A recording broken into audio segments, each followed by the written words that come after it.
The anger generated by the murder of Chris Hanni is already gaining momentum.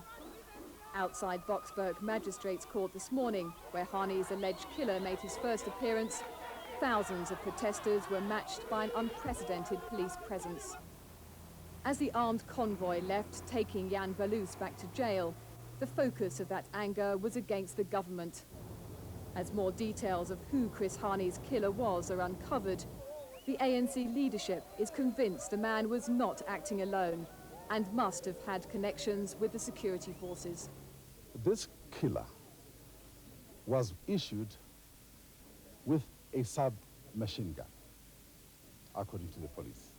He has got a license for that. In terms of law in this country, no civilian is supposed to be having that type of an arm. Who authorized this man to carry that weapon? Is he not part of the special forces? Another link with the security forces is that the gun the police say was used to kill Chris Hanni came from this cache, stolen 3 years ago from the South African Air Force headquarters. At the time, Chris Hanni was critical of how easy it had been for right-wingers to get hold of the guns. Either this man himself stole the weapons, in which case he's got contacts who opened up for him at the Air Force base. If he didn't do it, who did it for him?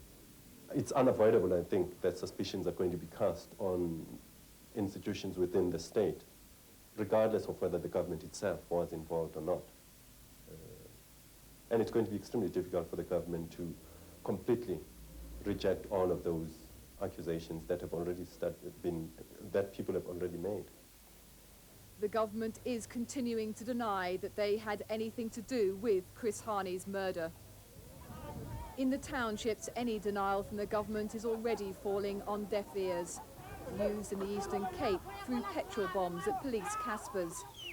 Burning roadblocks also warn outsiders, particularly whites, that they're not welcome in the area.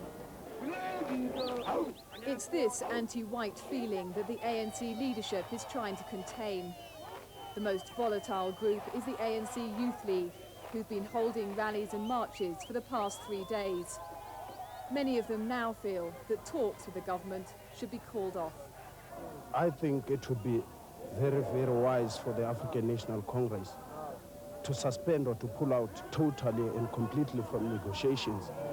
I think now is the time where we, the African National Congress Youth League, would stand up and fight the enemy. We are going to help the state responsible for it because we feel that they are cheating at us. We are negotiating at the same time they are busy killing us. Despite the ANC leadership's calls for calm, it's clear the militant wing of the ANC is gaining strength. The pressure now is on the leadership to recognise that anger and channel it into organised marches and protests.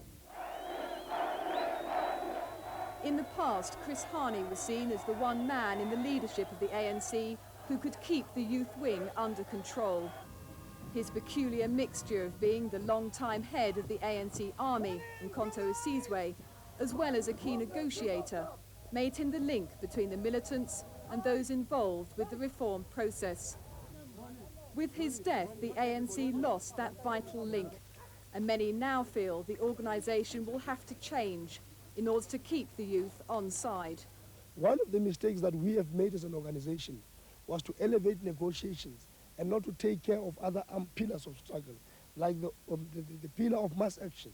It has been missing, and it has been used like a tap of water. That is one of the major mistakes that we as the ANC have made.